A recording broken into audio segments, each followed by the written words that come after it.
INA, Indian National army, इसे हम सब जानते हैं एज नेताजी ने भारत को आज़ाद कराने के लिए एक सेना बनाई थी।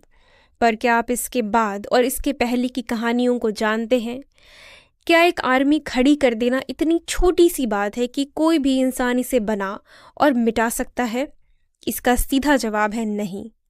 आईएनए के बनने और ख़त्म होने में बहुत से ऐसे पहलू हैं जो अनजान हैं, पर आज हम आईएनए क्यों बनाई गई, कैसे बनाई गई और कैसे सुभाष चंद्र बोस आईएनए के फाउंडर नहीं हैं, इन सब की बात नहीं करेंगे। आज हम बात करेंगे the lost treasure of INA की।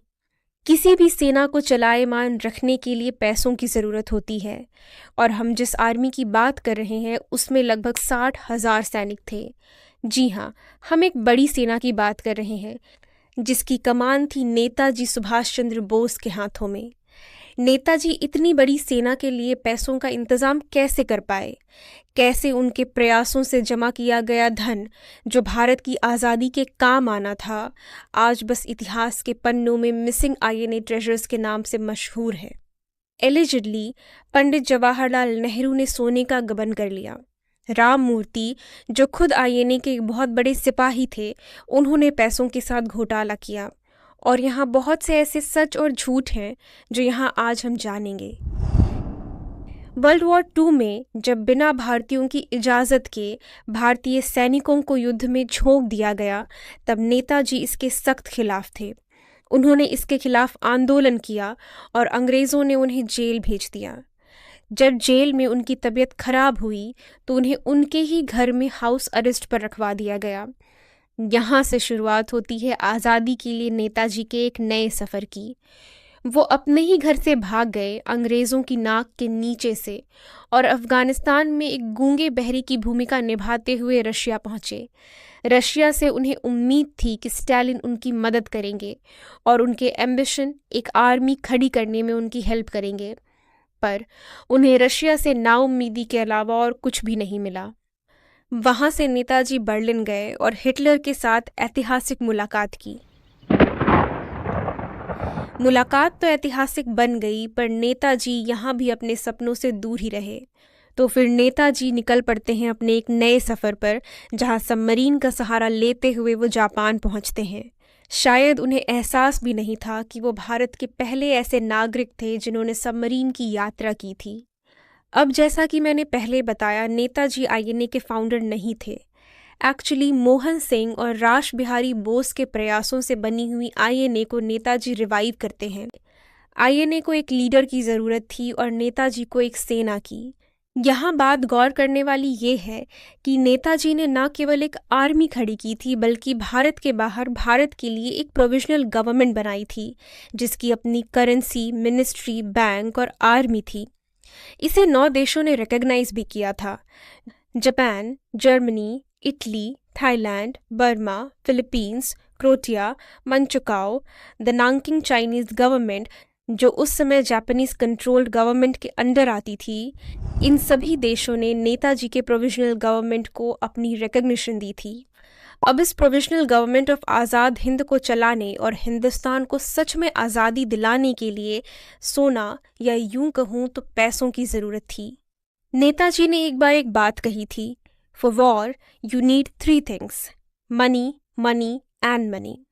जापानीज़ गवर्नमेंट ने नेताजी से वादा किया था कि वो आईएनए को अपना अनकंडीशनल सपोर्ट देंगे, पर नेताजी का ऐसा कोई इरादा नहीं था कि वो जापानियों पर आईएनए के फाइनेंसेस को लेकर निर्भर रहें। उन्होंने साउथ ईस्ट एशिया में रह रहे भारतीयों से अपील की कि वो लोग आईएनए को डोनेशंस दें और भारतीय आज़ादी की लड़ाई में अपना सहयोग प्रदान करें। हज़ारों की संख्या में लोग सामने आए, रेगुलर कलेक्शन ड्राइव्स चलाए गए और एक लार्ज अमाउंट जमा किया गया। हबीब यूसुफ मारफानी जैसे देशभक्तों ने अपना सब कुछ नेताजी और आईएनए के नाम कर दिया। उन्होंने 1,03,00,000 रुपए आईएनए फंड में एज कैश, ज्वेलरी और लैंड डोनेट किए। नेताजी ने उनसे बदले में पूछा कि अपनी सारी संपत्ति आप हमें दान कर चुके हैं, इसके बदले में हम आपके लिए क्या कर सकते हैं? मारफानी ने क्या जवाब दिया सुनिए: give me the uniform of a soldier of the INA. I have donated my valuables. Now allow me to give my blood. I only want freedom for India and nothing else. Hiraben Betani, Saraswati Rajmani, जिन्होंने अपने सोने और हीरों के गहने को आईने को दान में दे दिया।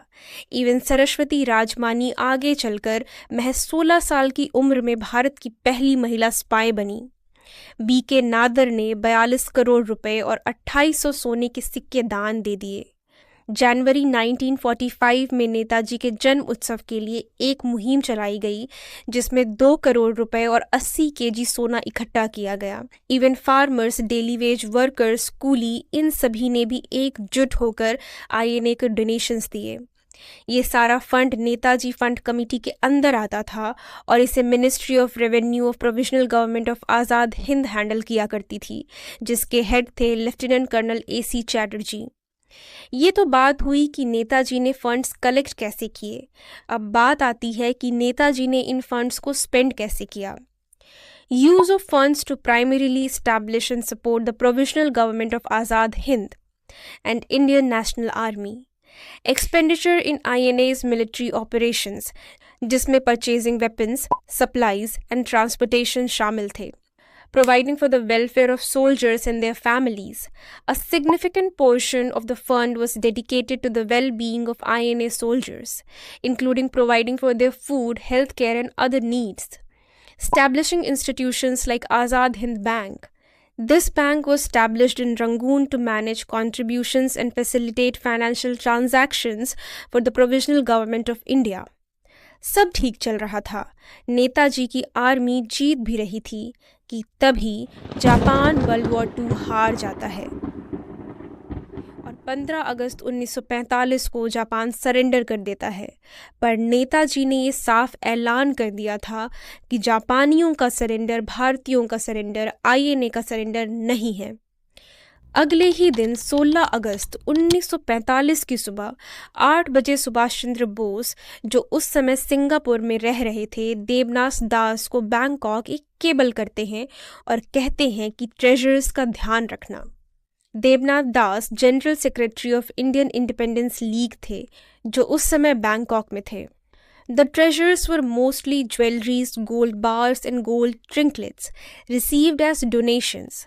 दास ने खजाने को INA मिलिट्री पुलिस की मदद से नेताजी के एक टेम्पररी रेसिडेंस जो बैंकॉक शहर के बाहर था, वहां रखवा दिया। जब नेताजी दोपहर से पहले बैंकॉक पहुंचे, उन्होंने सीधा IIL हेडक्वार्टर्स की तरफ अपना रुख किया और 2 से 3 महीनों की एडवांस सैलरी INA और IIL पर्सनल्स को भिजवा दी। थाई भारत कल्चरल लॉज और इंडियन एसोसिएशन को डोनेशंस दिए। उसी शाम नेताजी अपने घर पर एक मीटिंग में सभी INA और IIL ऑफिसर्स को बुलाते हैं और ऐलान करते हैं कि वो बैंकॉक छोड़ रहे हैं for adventure into the unknown. With S.A. Iyer, Devnath Das, colonel Habibur Rahman, captain Gulzara Singh, colonel Pritam Singh and major Abid Hasan to continue the struggle for freedom. बाद में उसी रात कुंदन सिंह और आबिद हसन के साथ मिलकर पूरे खजाने को रीपैक किया जाता है और 4 बक्सों में भर दिया जाता है, जिसका वज़न 75 से 90 केजी तक का होता है। इन बक्सों के वज़न को याद रखिएगा। 17 अगस्त की अगली सुबह नेताजी अपने 6 साथियों और 4 खजाने के बक्सों को लेकर साइगॉन पहुंचते हैं, पर यहाँ से वो सिर्फ हबीबुर रहमान और आधे खजाने के साथ आगे बढ़ते हैं, क्योंकि जिस प्लेन आज़ाद हिंद से उन्हें जाना था वो ख़राब थी और जो प्लेन अवेलेबल था उसमें इतने सारे लोगों की जगह नहीं थी। अब आती है 18 अगस्त 1945 की वो सुबह जब एक प्लेन क्रैश होता है जिसमें नेताजी की मृत्यु हो जाती है। जिस बॉम्बर प्लेन में नेताजी थे वो एयरफील्ड पर क्रैश कर जाता है और INA का खजाना चारों तरफ बिखर जाता है। Major K Sakai, officer commanding of airdrome defence and captain Nakamori इस परिस्थिति में जितना सोना बचा सकते थे बचाते हैं। वहां अब ज्यादातर जला हुआ सोना ही बचा था। जो भी सोना बच पाया उसे एक पेट्रोलियम कैन में डाल दिया गया, जिसका वजन अब मात्र 16 केजी का रह गया था। इसे सील करके आर्मी हेडक्वार्टर्स भेज दिया गया। 5 सितंबर 1945 को लेफ्टिनेंट कर्नल सुबाया ने बचे हुए खजाने को एक वुडन बॉक्स में रखा और लेफ्टिनेंट कर्नल साकाई की कस्टडी में उसे सौंप दिया। इसके साथ ही सौंपी गई नेताजी सुभाष चंद्र बोस की अस्थियां। गहनों के बक्से को राम मूर्ति, जो IIL प्रेसिडेंट थे, उन्हें 8 सितंबर 1945 को सौंपा गया। सितंबर 1945 के आखिरी हफ्ते में हबीबुर रहमान और राम मूर्ति बक्से को खोलते हैं और इसकी सफाई करते हैं और उसे तौलते हैं। अब मात्र 11 kg और 300 ग्राम सोना बचा था। 300 ग्राम सोना अलग से ऐसे अय्यर अपने साथ साइगॉन से लेकर आए थे। बक्सों को राम मूर्ति के पास टोक्यो में सौंप दिया गया और वो बक्सा राम मूर्ति के साथ 6 सालों तक रहा, until 24 सितंबर 1951, जब तक इसे इंडियन लीजन मिशन के हवाले नहीं कर दिया गया, जिसके बाद इसे दिल्ली भिजवाया गया।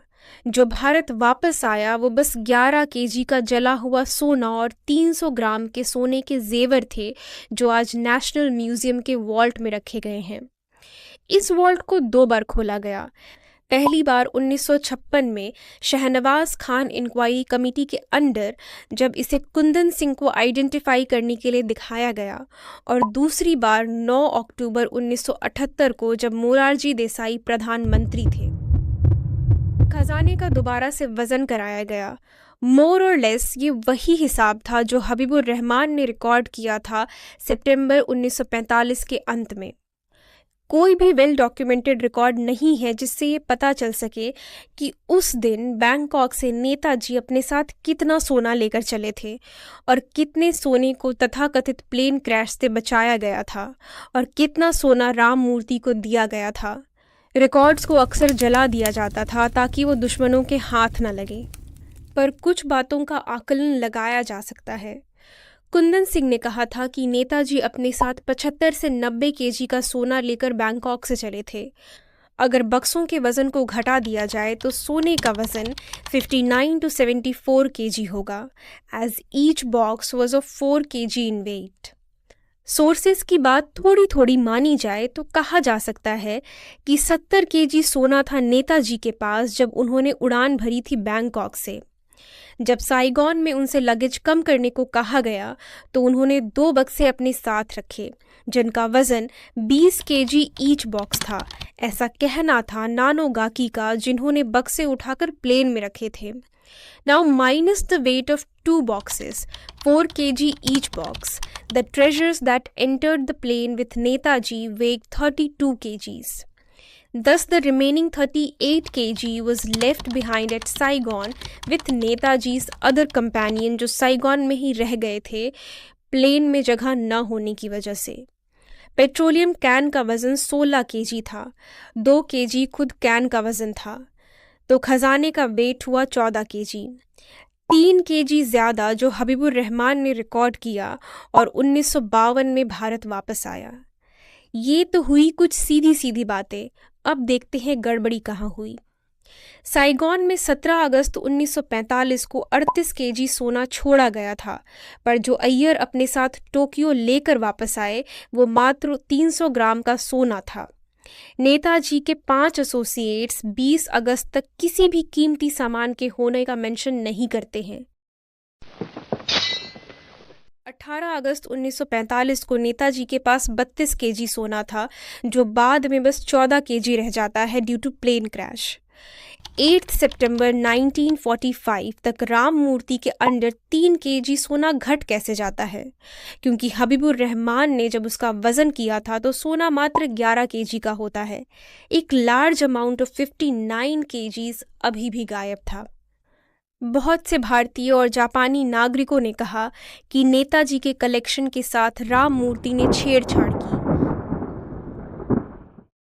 Even the Indian Legion Mission in Tokyo, led by K.K. Chettur, in December 1947 reported to the External Affairs Ministry about the misappropriation of Netaji's collection by Ram Murthy.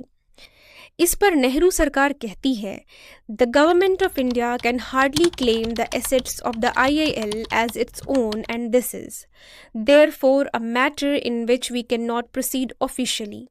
मतलब गवर्नमेंट ऑफ इंडिया IIL के assets को claim नहीं कर सकती है officially. मामला 1951 में चित्तूर की रिपोर्ट के बाद फिर से तूल पकड़ता है, जब राममूर्ति की वेल्थ, प्रोस्पेरिटी और फ्लॉरिशिंग लाइफस्टाइल के बारे में सबको पता चलता है सिंस 1947, जबकि दूसरे इंडियन नेशनल्स जो टोक्यो में रह रहे थे भारी मुसीबतों का सामना कर रहे थे, तो राममूर्ति दो सुडान कैसे चला रहे थे।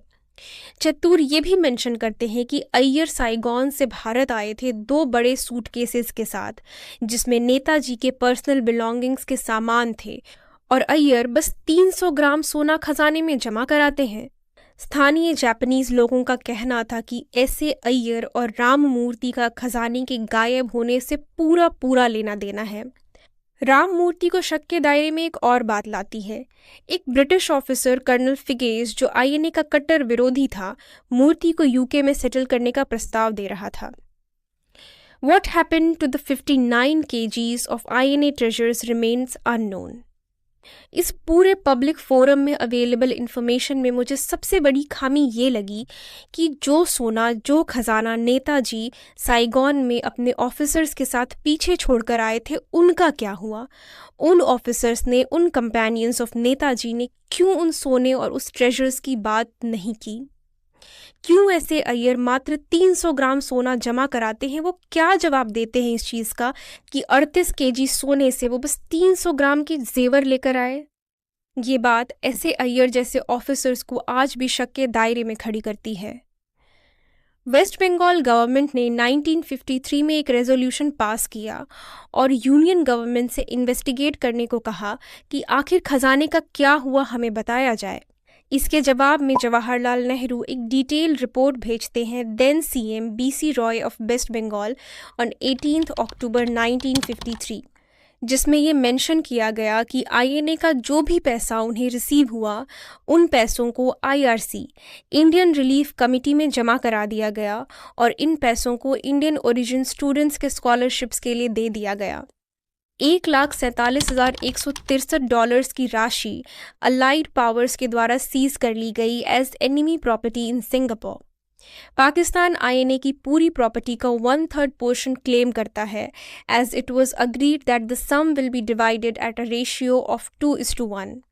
इसके अलावा हरिदल सिंह, एक इंडियन मर्चेंट जो सिंगापुर में रह रहे थे, 5.634 kg गोल्ड जो INA को बिलोंग करता था, उस सोने को नेहरू के नाम पर एक बैंक में जमा करवा देते हैं, जो इन फ्यूचर एनिमी प्रॉपर्टी बनता है।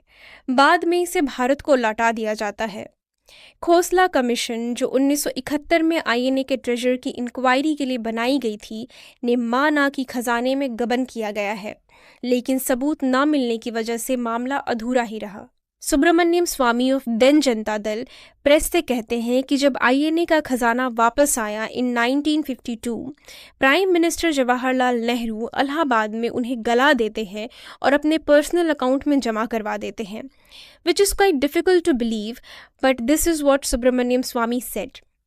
Because when it came to providing supporting evidences, Swamy did nothing in this regard in the past 43 years, nor did he lodge any complaint. आज़ादी के 78 सालों के बाद भी कोई इंक्वायरी हमें पूरी सच्चाई के साथ ये नहीं बता पाई कि आखिर नेताजी के इतने प्रयासों के बाद जमा किया गया खजाना कहाँ गुम हो गया। इस लॉस के लिए कौन जिम्मेदार है। जो लोग मानते हैं कि 18 अगस्त 1945 को हुई विमान दुर्घटना में नेताजी की मृत्यु हो गई थी, वो लोग ये भी कहते हैं कि अगर नेताजी 1945 के बाद दुनिया के किसी भी कोने में जिंदा रहे होते तो उनके INA ट्रेजर की ये हालत होनी नामुमकिन थी। इस पूरे विश्लेषण में मैंने कोशिश की है कि मैं वाक्यों और शब्दों के जरिए INA के खोए हुए खजाने की बात करूं, पर यहाँ मोहन सिंह, रास बिहारी बोस, आज़ाद हिंद गवर्नमेंट, IIL, राममूर्ति और खुद नेताजी की मृत्यु और भी ऐसे बहुत सारे विषय रहे हैं जिनकी जानकारी शायद आपको चाहिए होगी। अगर ऐसा है तो एक बार डिस्क्रिप्शन बॉक्स ज़रूर चेक करें।